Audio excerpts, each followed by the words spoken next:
Hey guys, welcome back to Ironside Ranch. I'm sorry we have been out for a week, so Mandolin and I both got hit with COVID right at the same time. It was right at the time where normally we have a bunch of videos uploaded and ready to post, and we just kind of started running out of those that are normally kind of in our queue in YouTube.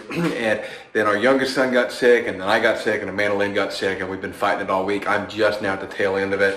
So, and it really put us down. And we don't know if it was COVID or if it was the flu or what it was, but we were pretty sick there for a little bit. So anyways, guys, that's where we've been this whole last week. So I apologize that we were out. We don't like to take this much time off. Even when we go on vacation, we usually try to upload videos beforehand. So let's go ahead and jump into some things here. Let's catch up on a little bit on what's been going on while I've been out. Before we jump into that, a couple things to remind you of. Make sure and like the video, subscribe to the channel if you haven't already done so. Hang around to the end though, because I'm going to show you guys a really neat trick with your electric fence so that you can tell if your electric fence is either on or having some problems or maybe having a grounding issue. And I want you to be able to do this from your front window and not have to go outside in the cold and the rain, the sleet. So when you have branches and stuff and these storms falling on your electric fence, I want you to be able to tell what's going on. And because we all live out in the country and because we need to be able to have some reliability, we can't do this with some type of monitoring system that we put on there and have it send a text message to our phone. It's not reliable. So hang with us and we'll talk about that here at the end.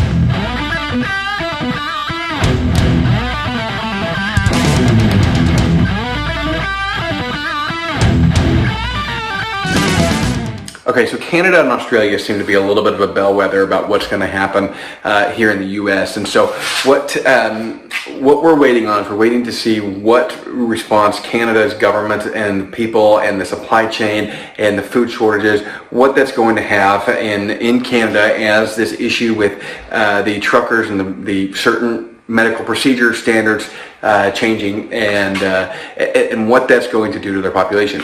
Now the next thing is Australia. Australia, we're seeing farmers now just actually electing to stop farming altogether and basically going to early retirement, going to other industries, and that's going to create more problems with the food shortages. And then the other thing that hasn't come to head yet is fertilizer costs. This is what people now.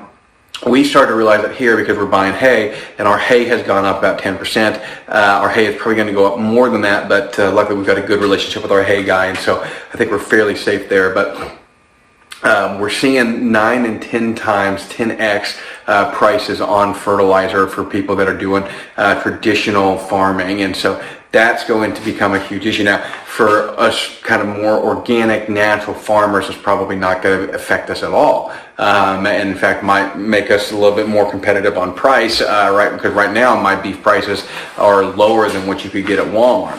But that's not to say that it's not going to create issues, because there's simply just not enough of us out there to feed the world yet, and that takes time to develop and time to build. So the bottom line is that fertilizer issue, even though it's not super concerning to me as a person, as a society, it is very concerning. So these are the bellwethers, and these are the things to be watching out for. And so over about the next 4 weeks, we're really going to see what's going to happen with Canada. We're going to start seeing some things come to head in Australia, and we're going to start seeing a little bit more about what these fertilizer prices are going to look like and what it's going to do to the cost of food. So guys, stay tuned for some of this stuff to see exactly what's going to happen. I think that what's likely to happen is it's going to be added into one of those numbers on inflation. And it's going to be, the government's going to give it the black number. We don't know where it comes from. It came from, whoever they want to point the finger at, blame it on. We already know what's caused it all, and so that's very self-evident. Anybody that can do a little bit of analysis on the numbers knows what caused this all, and we've talked about it till we're blue in the face. But the fact of the matter is that we have to be prepared right now to go into probably a fairly harsh year this year. It is not going to be an easy year, and I'm not saying that the bottom's going to fall out, the sky's going to fall, and that we're all going to be starving and eating each other's pets by the end of the year. What I am saying is that if you cannot think ahead, you're going to be in for a little bit of a problem. And what I mean by that is, if you remember when COVID first started, we had the baby food shortage and the formula shortage, and that was right when my wife and I had an infant baby, and we luckily had bought a year's supply of formula. For us, a year's supply wasn't that much formula because we were natural as well as formula, so the formula for us was a supplement. But So we had bought a year's supply of formula at the beginning because we knew we needed it. We knew we were going to wean it a year. So it was a very easy food calculation to make. How much do I need in a year? And we went and bought it. If you are in a position like that, now would be a good time to go and buy what you need to make sure that you're safe and able to make good decisions.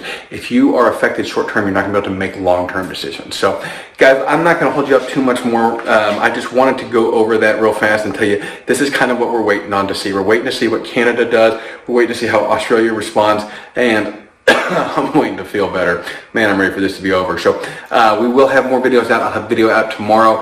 We are going to take Sunday off, and then we'll be posting again heavy Monday, Tuesday, Wednesday, Thursday next week. And but for those of you that stuck around to see exactly what I'm talking about with this fence post, let's go ahead and talk about this real quick.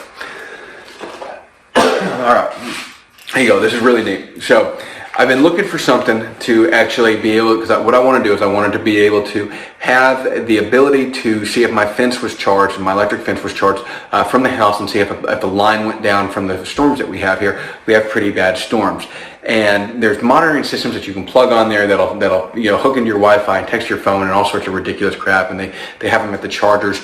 And I didn't want to rely on that much technology. I wanted mine very, very basic and very analog. I wanted an old-fashioned fence charger because my backup fence charger is an old-fashioned one, and I wanted that to be able to run this whole system. And so what I found is I found these little, basically it's an LED light that it screws on top of one of your posts out there, and then one wire connects there to your hot line and the other one to your ground line going around, and then this strobe will light up every time that the light clicks. So it is going to cost you a little bit of electricity, whereas the normal electric fence doesn't cost you anything to run unless it's grounding out. Figure out how your fence is running. Is it running? Does your electric meter run off of amps or off of volts? Look that up. If you don't know what I'm talking about, look that up. But it doesn't cost anything to run an electric fence if it's not being grounded out.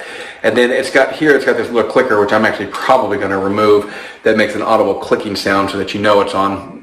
To me, that's kind of worthless, but whatever. It's another feature if you like it. But it's there for you. But basically, what this to me doesn't do anything because I can see the light. What do I care if I can hear the click right next to it?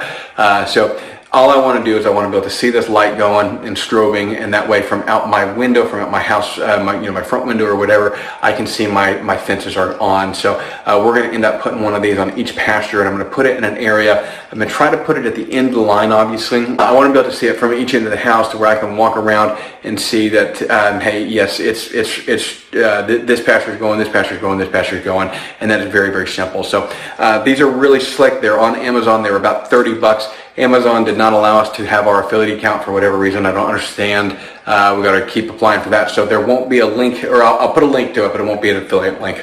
But we'll drop a link down there so y'all can see exactly what this is.